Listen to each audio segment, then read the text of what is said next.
भूले तो बस अपने एक्स को भूले। इस चैनल को सब्सक्राइब करना ना भूले। मिलना हो अगर हमसे बार बार तो इस चैनल की घंटी बजा दो बस एक बार। शुक्रिया।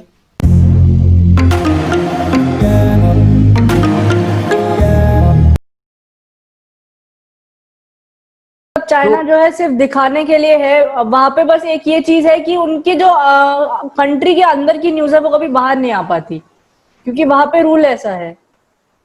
या देखिए, चाइना में कम्युनिज्म है और everything is controlled by the Chinese communist party of China. जी। इसीलिए देखिए, उनकी मिलिट्री आर्मी में भी एक पॉलिटिकल कमिश्नर होता है हर बटालियन के साथ। ये पॉलिटिकल कमिश्नर जो है वो CPC, Chinese communist party of China का आदमी होता है। और वो जो रेड बुक होती है उसकी जेब में, वो माउस थॉट्स की, उससे वो पढ़ के जो है अपने ट्रुप को मोटिवेट करते हैं। वो साइकोलॉजिकल वॉरफेयर करने की कोशिश करते हैं। हाँ, साइकोलॉजिकली हमको दबाने की कोशिश करते हैं। हमारे अगेंस्ट क्यों, और कंट्रीज के अगेंस्ट भी चाइना ने जहां भी वियतनाम के साथ किया हो या जिस भी कंट्री के अगेंस्ट किया हो, उन्होंने साइकोलॉजिकली डोमिनेट करने की कोशिश की। और उसके बाद जो है इतना साइकोलॉजिकली एडवांटेज दे करके उन्होंने जो भी है अपना उल्लू सीधा किया। जी। जब हमने इस चीज को उनको देख लिया कि साइकोलॉजिकल वॉरफेयर के अगेंस्ट हम नहीं झुकने वाले, तो वो हमारे अगेंस्ट भी अब इतना स्ट्रॉन्ग एक्शन नहीं ले पाए। जी।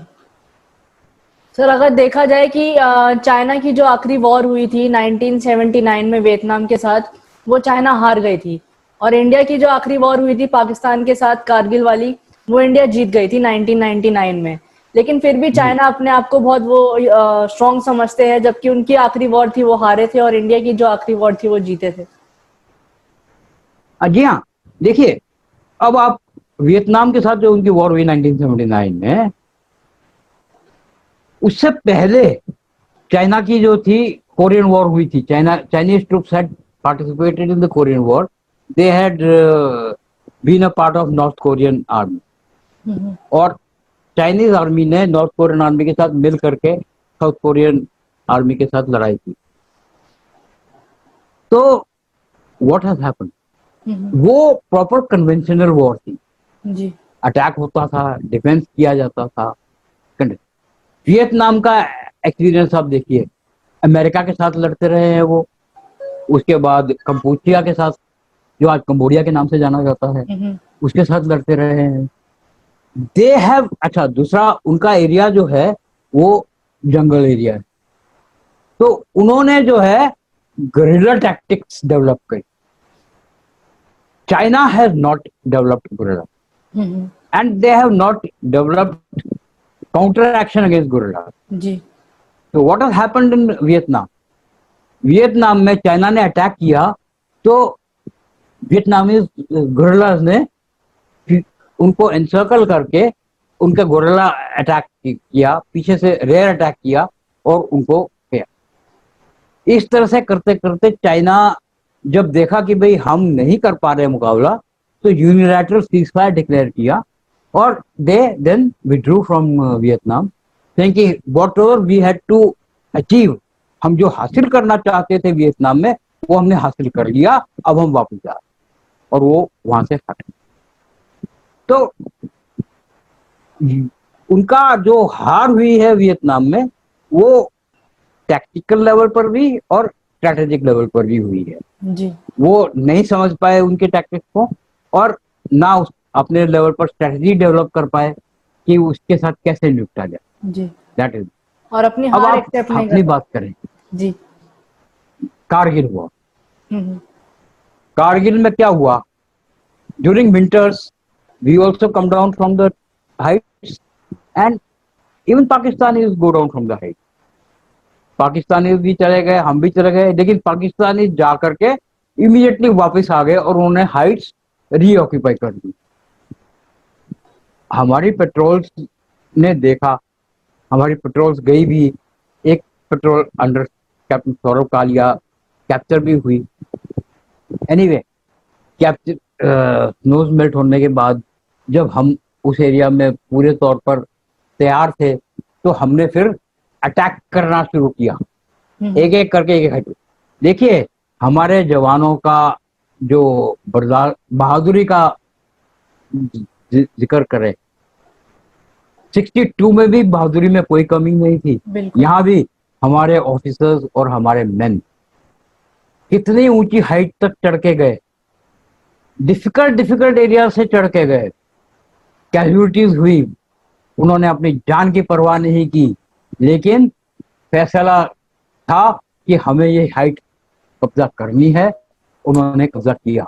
जी। हमारे अफसर शहीद हुए, कैप्टन विक्रम बत्रा शहीद हुए, सौरभ कालिया शहीद हुए, मनोज पांडे सिपाही थे उन दिनों, आज सूबेदार मेजर के लेवल पर हैं, वो शहीद हुए, और कई सारे हमारे जवान ऑफिसर शहीद हुए, लेकिन हमने कोई एरिया छोड़ा नहीं, जी। हर एक एरिया ऑक्यूपाई किया। जी। That was number at military level. Diplomatic level, उन दिनों हमारे रिलेशंस विद यूएसए धीरे धीरे इंप्रूव हो रहे थे। Bill Clinton was the president of USA और Vajpayee ji was the prime minister of India. There were very good relations between India and USA at that time. तो बिल क्लिंटन से वाजपेयी जी ने सिर्फ फोन पे ही बात की है, खुद पर्सनली नहीं गए। फोन पे बात करके उन्होंने उनको समझाया कि क्या ये प्रॉब्लम है and how it is to be resolve. Bill Clinton ने नवाज शरीफ को वॉशिंगटन बुलाया, Nawaz Sharif had to fly to Washington, और वहां पर उनको फिर बिल क्लिंटन ने समझाया कि withdraw, otherwise you going to be in lot of trouble. Nawaz Sharif को ये बात समझ में आ गई और जी। फिर उन्होंने उसको विड्रॉ किया। तो हम मिलिटरीली एंड डिप्लोमेटिकली दोनों लेवल पर अपना स्ट्रेंथ दिखा के हमने उसी जी। समय 1999 में कारगिल वॉर में जी। अपनी जीत हासिल, one of the biggest victories achieve. जी। बल्कि आज भी देखा जाए, आज भी इंडिया डिप्लोमेटिक लेवल पे बहुत स्ट्रांग है, एक छवि है पूरे विश्व में। पूरा विश्व भारत को एक लीडर की तरह देखता है कि ये बहुत स्ट्रांग कंट्री है। और ये सिर्फ डिप्लोमेटिक लेवल पे भी, डिप्लोमेटिक लेवल से भी जो बातचीत हुई है वो, और हमारी जो मिलिट्री जितनी स्ट्रांग है उनके वजह से ही हुआ है। या देखिए, whenever there is a warfare, जब भी लड़ाई होती है 3 लेवल पर होती है, मिलिट्री, इकोनॉमिक्स एंड डिप्लोमेटिक। जी।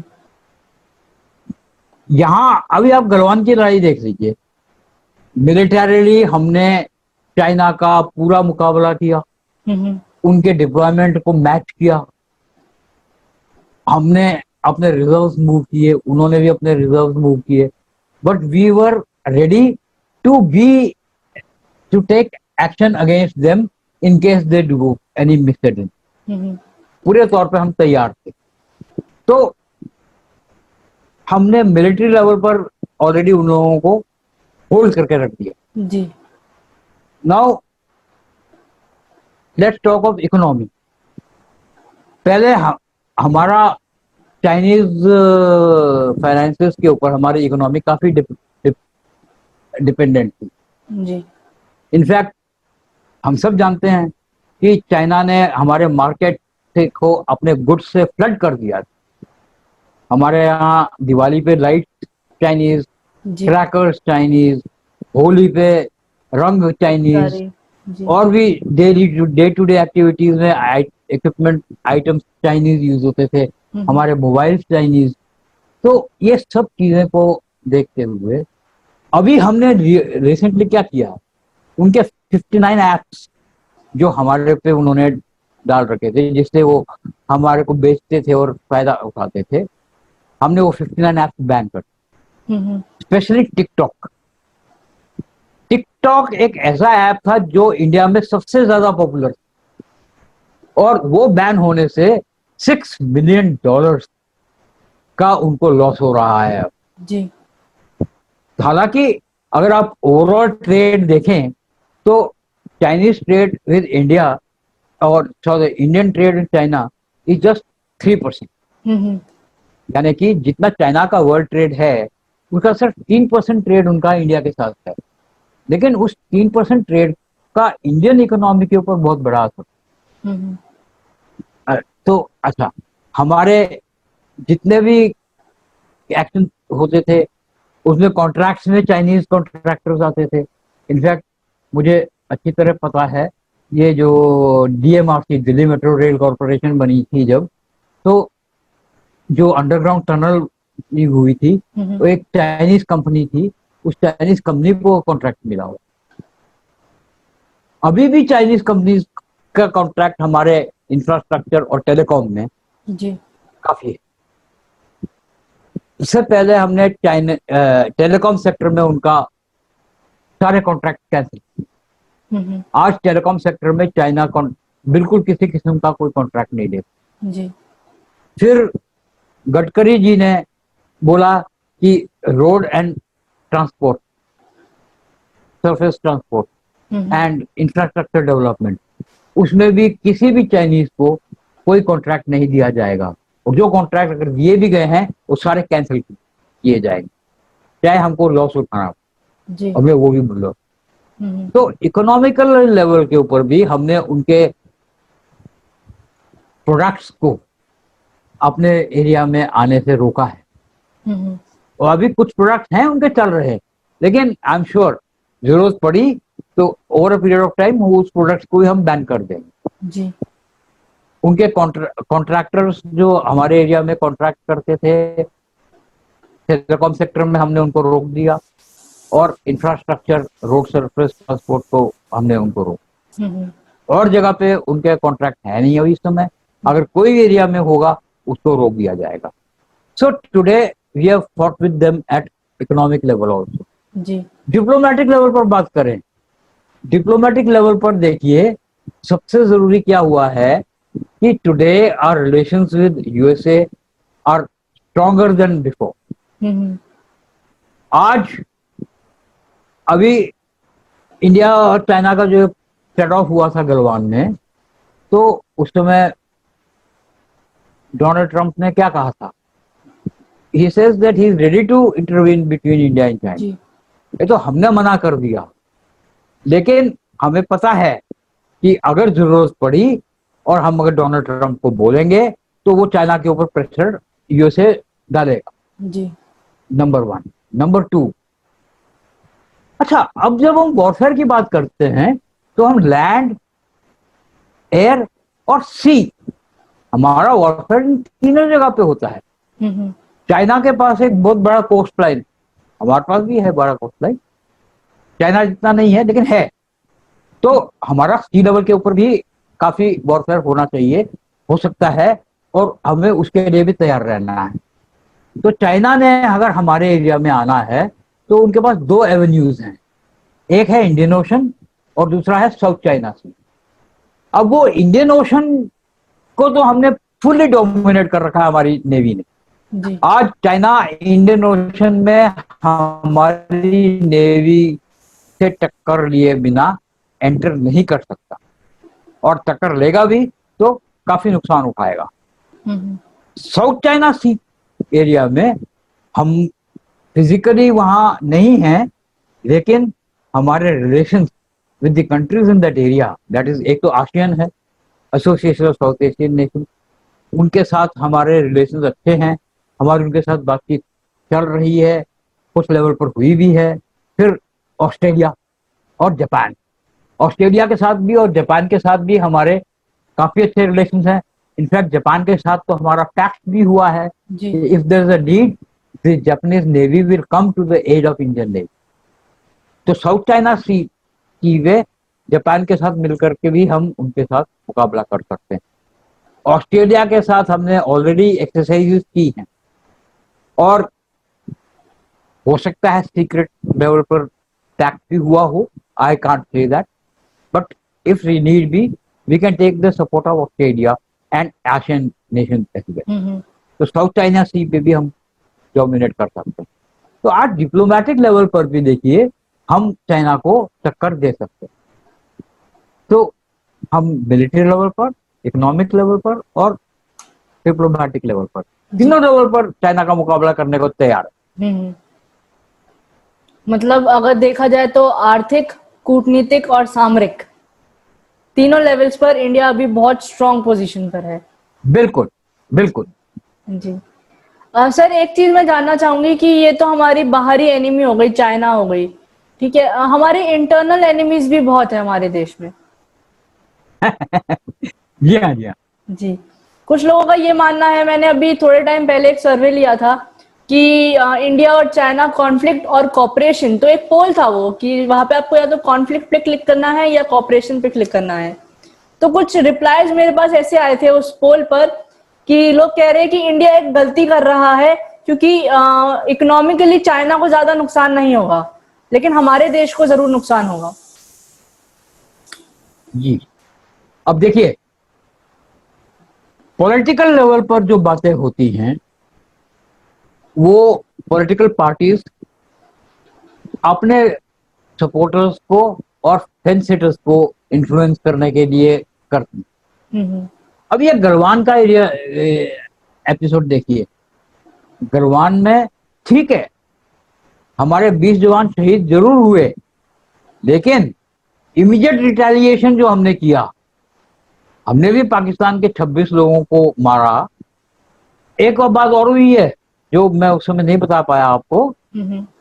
हमारे 10 जवान पाकिस्तान चाइना के पास कब्जे में चले गए थे। हम्म। हमने भी चाइना का एक ऑफिसर और अनस्पेसिफाइड नंबर ऑफ मेन कब्जा कर लिए थे। तो देवर कैप्चर्ड। एक दिन हमारे पास रहे वो, एक दिन हमारे लोग उनके पास रहे। फिर चाइना ने हमसे बातचीत की और उस बातचीत में फिर डिसाइड हुआ कि हम उनके प्रिजनर्स को छोड़ देंगे और वो भी हमारे प्रिजनर्स को छोड़ देंगे। और एक दिन के अंदर दोनों साइड के प्रिजनर्स को छोड़ा दिया। तो हमने चाइना को एक एक लेवल पर मुकाबला किया है। हम्म। हमने उनकी कैजुअलिटीज भी की। हम डिप्लॉयमेंट में देखें तो आज के लेवल डेट में हम फुली प्रिपेयर्ड हैं चाइना को टेक ओवर करने के, टेक ऑन करने के लिए जी। हर लेवल पर। हमारा चाइना के साथ कम से कम 6 बार इंट्रूजन चाइना ने हमारे एरिया में किया हम्म। और हर बार हमारे ट्रुप्स ने जाकर के उनको बराबर की टक्कर दी है। बिल्कुल। अब डोकलाम लेटेस्ट जो हुआ था डोकलाम में, उसको ले लीजिए। जी। डोकलाम हालांकि भूटानीज एरिया है, बट भूटान को हम टोटल मिलिट्री सपोर्ट देते हैं। तो जब चाइना ने डोकलाम में अपनी रोड बनानी शुरू की जो भूटान के अगेंस्ट थी, तो भूटान ने हमको कहा, हमने अपनी आर्मी को वहां भेज करके चाइना की आर्मी, हमने उनके ट्रुप कंस्ट्रक्शन वर्क को डिस्टर्ब किया, उसको रोका। चाइना ने डिप्लॉयमेंट की, हमने डिप्लॉयमेंट की। 3 महीने तक वो डिप्लॉयमेंट चली जी। दोनों कंट्रीज की। लेकिन चाइना हमारे पे बहुत प्रेशर डालते रहा, डिप्लोमेटिक प्रेशर भी और मिलिट्री प्रेशर भी। काफी भिड़ंत हुई है, रॉड से फाइटिंग हुई है, स्टिक से फाइटिंग हुई है, धक्का मुक्की हुई है, लेकिन हमने उस चीज को बिल्कुल भी नहीं, हमने उसके ऊपर बिल्कुल भी हमने उनको नहीं डोमिनेट होने दी जी। और हमने पूरा मुकाबला किया है। डिप्लोमेटिक लेवल पर भी हमने उनका पूरा मुकाबला किया है। जब 3 महीने तक ये सेट ऑफ होते रहा, फिर फाइनली इंडिया और चाइना की आपस में बातचीत हुई और ये फैसला हुआ कि दोनों कंट्रीज के ट्रुप्स साइमल्टेनियसली एक साथ विड्रॉ करेंगे और फिर डोकलाम में हमने फाइनली विड्रॉ किया। तो ये इससे पहले 5 बार और हो चुका है हम्म। अलग अलग जगहों पे। जगहों के नाम नामचू में हुआ, फिर डेमचौक में हुआ, ये दौलत दे गोल्डी में हुआ 2013 में।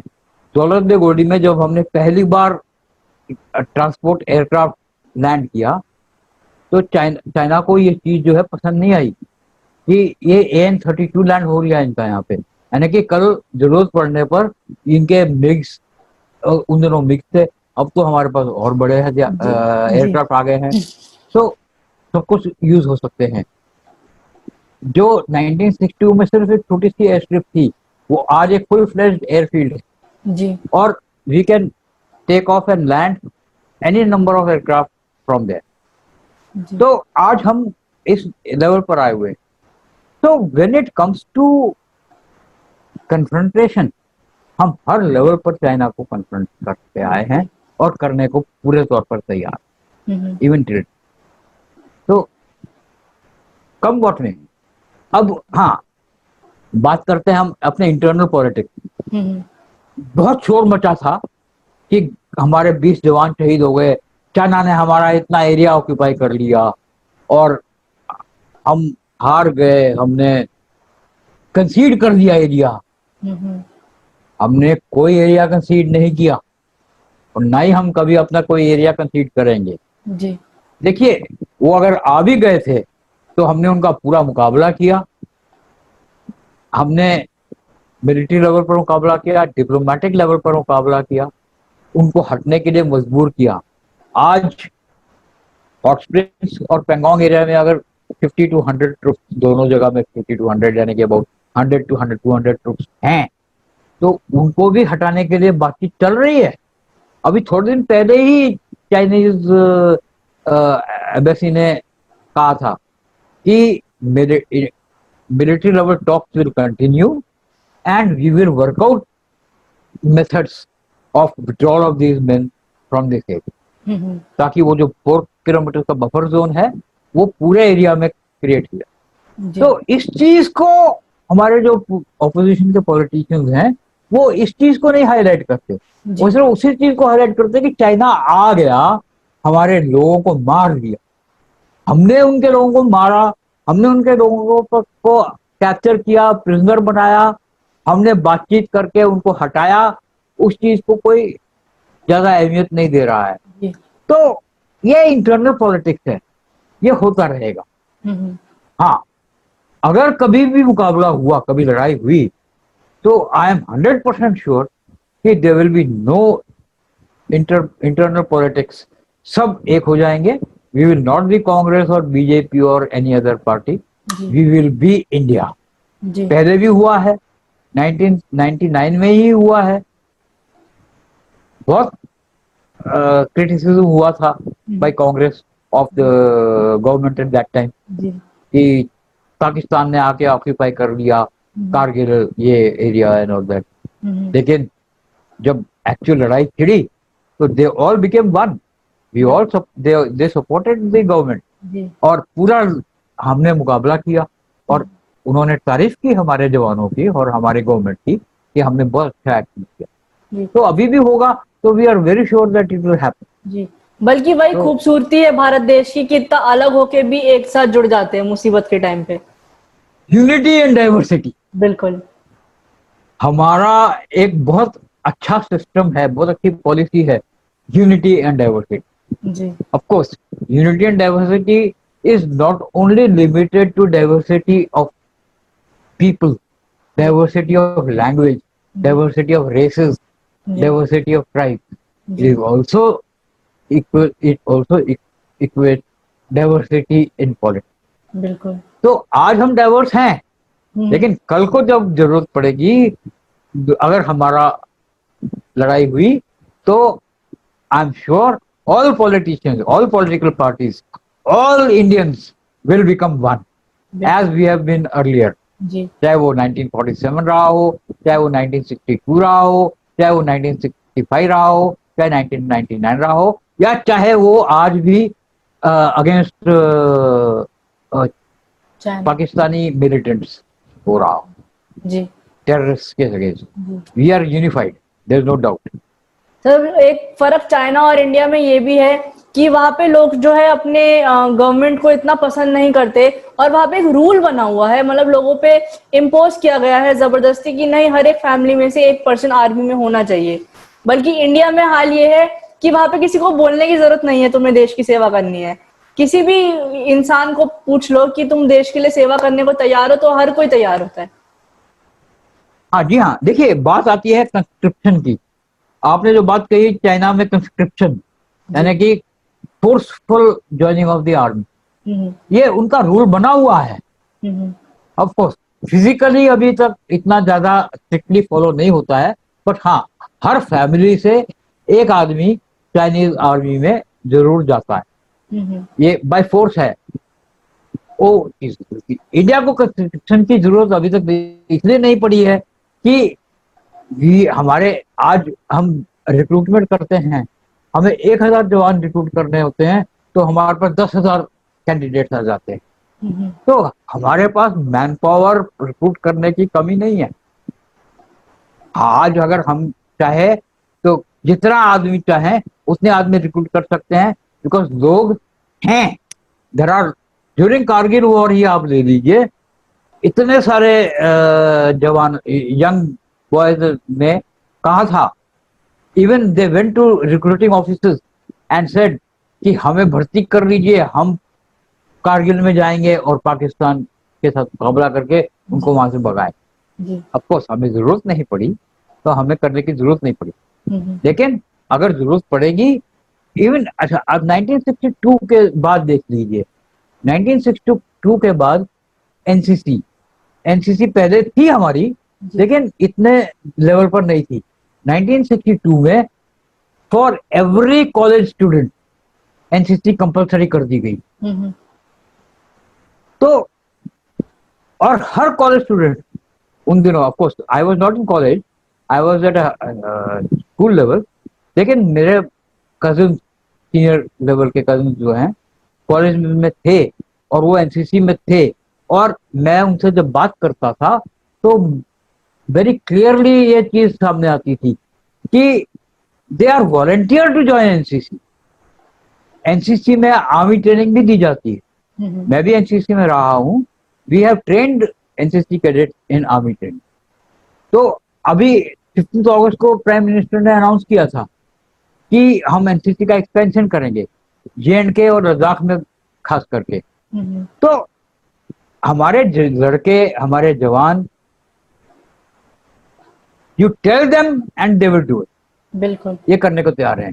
ये मजा हमारा शुरू से रहा है। 62 में मुझे याद है, मैं उस समय 8-9 साल का रहा हूँगा, लेकिन मुझे अभी भी आज भी याद है कि हम लोग, हमारे जो यंग लोग होते थे उन दिनों में, वो सब चाहते थे कि हम फौज में जाएं और जाके चाइना का मुकाबला करें। तो शुरू से रहा है और आज तक रहा है और हमेशा रहेगा। That is always been there. जी। पाकिस्तान को भी कहीं ना कहीं चाइना की शेयर मिली हुई है, लेकिन फिर भी वो हमसे हार जाते हैं, तो चाइना तो फिर भी कुछ नहीं कर सकते मेरे ख्याल से।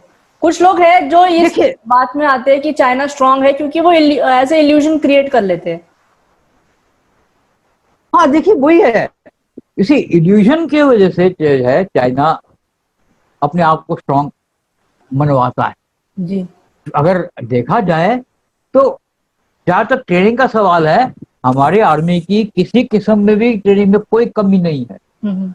मैं ये दावे के साथ कह सकता हूं कि हमारी आर्मी चाइनीज आर्मी से बेटर ट्रेंड है।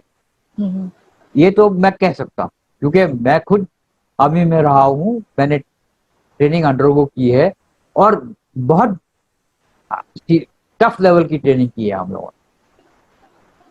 और चाइना ने दिखाई दिया है सुदान में कि उनकी ट्रेनिंग कितने लेवल की है। जी। तो we are very well trained and we are very well motivated. हमारे मोटिवेशन लेवल में कभी किसी किस्म की कमी नहीं आई है और ना ही कभी आए। जी। तो training and motivation we are very good. Sir, Bharat की एक पॉलिसी रही है शुरू से कि सख्ती भी और सब्र भी, तो क्या ये पॉलिसी कहीं ना कहीं एक एडवांटेज लेकर आती है भारत को और पूरे विश्व के बाकी देशों से अलग खड़ा करती है? हाँ देखिए, we have a policy of ahimsa. जी। हम अहिंसा में विश्वास करते हैं। हमने ये फैसला किया हुआ है कि हम किसी देश के ऊपर हमला नहीं करेंगे। बिल्कुल। हम हिंसा नहीं करेंगे किसी की। लेकिन अहिंसा का मतलब ये नहीं है कि कोई तुम्हारे एक गाल पे थप्पड़ मारे तो दूसरा गाल भी उसके आगे कर दो, नहीं। आज हमारा अहिंसा का मतलब ये है कि अगर हमारे को किसी ने ललकारा तो हम उस ललकार का पूरा जवाब देंगे, और ऐसा जवाब देंगे कि वो ललकारने वाले को समझ में आ जाएगा कि भारत के साथ अब वो लेवल उस तरह से ललकार नहीं चल सकती। बिल्कुल। तो सब्र है हमारे में। हम वेट करते हैं कि हमारे ऊपर हमला ना हो, बहुत अच्छी बात, लेकिन अगर हो जाएगा, अगर ललकार दिया, तो हम पूरे तौर पर तैयार हैं। हमारे प्लान, हमारे ट्रुप्स, हमारी डिप्लॉयमेंट, हर तरह के मुकाबला करने के लिए पूरे तौर पे तैयार, हर तरह से तैयार। जी। बल्कि अभी हमारे प्रधानमंत्री लद्दाख गए थे हमारे जवानों से मिलने, तब उन्होंने एक बहुत इंपॉर्टेंट स्टेटमेंट वहां पे दी थी, बहुत स्ट्रांगली, बहुत फर्मली एक चीज बोली थी कि भारत वो देश है जो श्री कृष्ण, भगवान श्री कृष्ण की बांसुरी बजाना भी जानता है, लेकिन वक्त आने पे सुदर्शन चक्र भी ले सकता है। जी हाँ, ये बहुत इंपॉर्टेंट, बहुत अच्छी बात बताई उन्होंने। देखिए, आपने देखा होगा श्री कृष्ण जी शांति चाहते हैं, हर तरफ बांसुरी बजाते हैं, शांति की बांसुरी बजाते हैं। जी। लेकिन अगर दुश्मन आ जाता है या कोई मुकाबला होता है, तो सुदर्शन चक्र उनके, एक हाथ में सुदर्शन चक्र है, एक हाथ में बांसुरी है। हाँ हाँ, सुदर्शन चक्र को उठा करके उसका भी इस्तेमाल वो कर लेते हैं। बिल्कुल। कुरुक्षेत्र की लड़ाई में उन्होंने एक भी हथियार नहीं चलाया, बिल्कुल। एक भी तीर नहीं चलाया, लेकिन सुदर्शन चक्र उनका उनके पास था। अगर जरूरत पड़े तो उस सुदर्शन चक्र का इस्तेमाल हो सकता था। जरूरत नहीं पड़ी। अर्जुन को उन्होंने अच्छा गाइड किया, अर्जुन ने उसका पूरा सीखा और उसके ऊपर एक्शन लिया। हर लेवल पर जो है पांडव जीतते चले गए और कुरुक्षेत्र की लड़ाई पांडवों ने जीती। जी। ये सिर्फ श्री कृष्ण की वजह से। बिल्कुल। हमें गुरु गोविंद सिंह ने एक बहुत अच्छा ज्ञान दिया है। देश युवा वर मोहे है, शुभ कर्मन ते कब हो न डरो, ना डरो हर्षों जब जाए लड़ो, निश्चय कर अपनी जीत करो।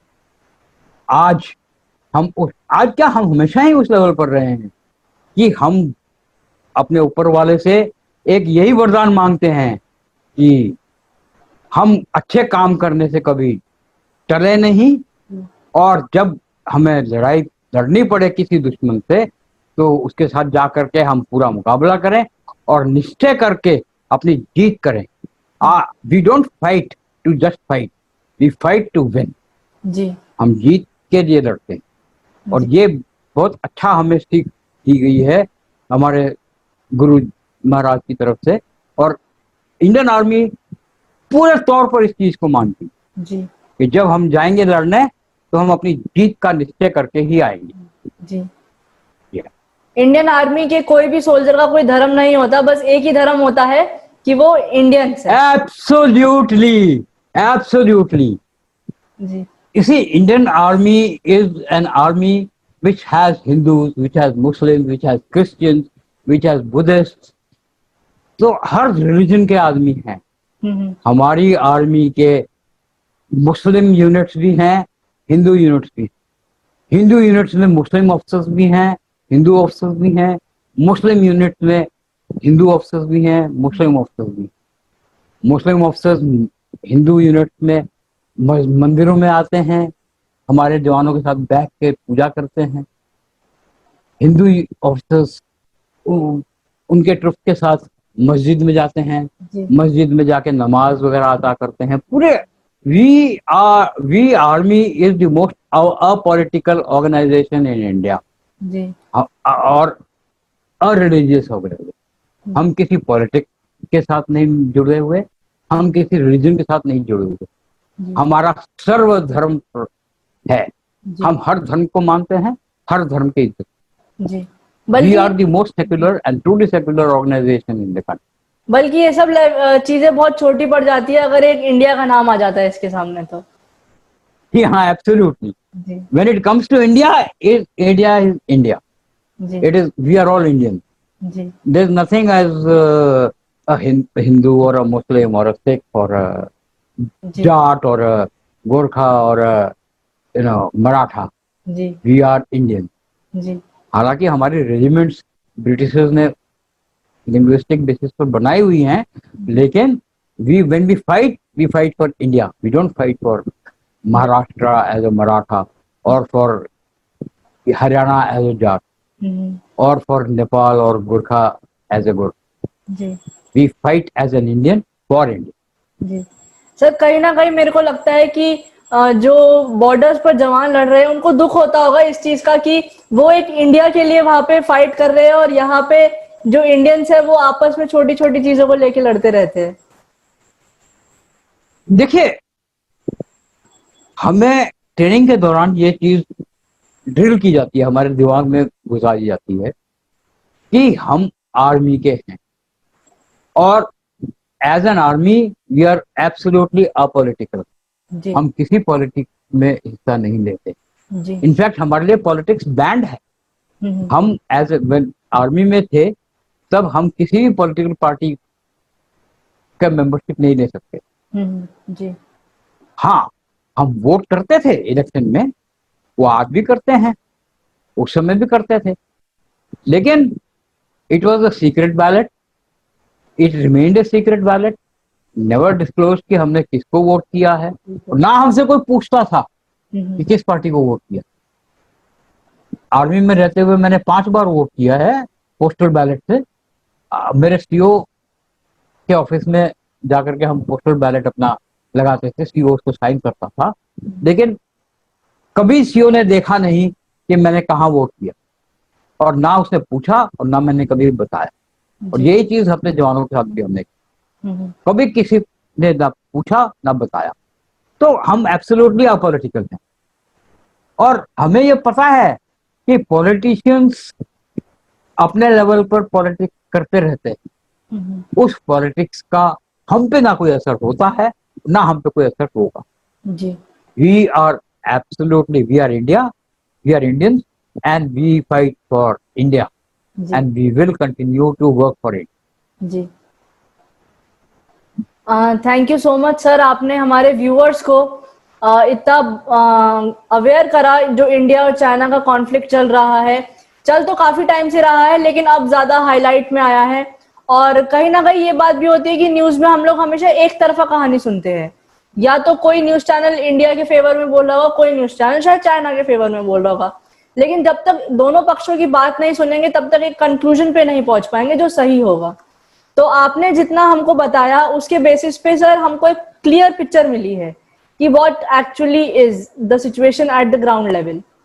तो thank you so thank much you, sir, Talkscoop के व्यूअर्स के सामने अपना बात रखने के लिए। Thank you very much, and thank you very much for calling me over and giving me an opportunity to talk and express the Indian Army point of view. आपका मैं बहुत बहुत धन्यवाद करता हूं, और आपको सल्यूट करता हूं कि आपने ये मेरे साथ इंटरेक्शन किया। और मैं सल्यूट करता हूं आपके व्यूअर्स को, मैं सल्यूट करता हूं इंडिया के पॉपुलेशन को, और मैं सल्यूट करता हूं अपने इंडियन आर्मी को और अपने मार्टर्स। हम आपको सैल्यूट करते हैं क्योंकि हम आपको कितना भी थैंक यू करें वो कभी भी वो पूरी नहीं कर पाएगा जितना आपने कंट्रीब्यूट करा है हमारी कंट्री के लिए। तो sir thank you so much हमारे व्यूअर्स थैंक यू। के सामने आने के लिए। बल्कि आज की जनरेशन ऐसी है जो शायद कंफर्ट लेवल में इतना घुस चुकी है कि वो एक्चुअल में जो लोग हमारे लिए बलिदान दे रहे हैं उनकी कहीं ना कहीं उनकी काम को सराह नहीं पाती, काम को नोटिस नहीं कर पाते। देखिए, ये हर कंट्री में होता है, और हमारे यहाँ भी हो रहा है, लेकिन हाँ, जैसे हमने पहले बात की, जरूरत पड़ने पर we have always become one, and we will become one, जी कम वॉट मी। जी। Thank you so much sir हमारे साथ आने के लिए। थैंक बस मैं कितना ही थैंक यू यू, कर लूं वो कभी कमी नहीं पूरी कर पाएगा उस चीज की जितना आप लोगों ने कंट्रीब्यूट किया है हम लोगों के लिए। Thank you. हम सिटीजन्स घर में आराम से रह पाते हैं क्योंकि हमें पता है कि सरहद पर हमारे लिए लोग हैं जो हमारी रक्षा कर रहे हैं। जी, जी या, right, thank you so much. Thank you sir. है नमन उनको कि जो इस देह को अमरत्व देकर, है नमन उनको कि जो इस देह को अमरत्व देकर इस जगत में शौर्य की जीवित कहानी हो गए हैं। है नमन उनको कि जिनके सामने बौना हिमालय, है नमन उनको। सभी सोल्जर्स को और सभी जवानों को जो हमारे देश की रक्षा करते हैं उनको शत शत नमन टॉक्सकूप और टॉक्सकूप की फैमिली की तरफ से। थैंक यू सो मच हमारी रक्षा करने के लिए। Thank you, thanks a lot.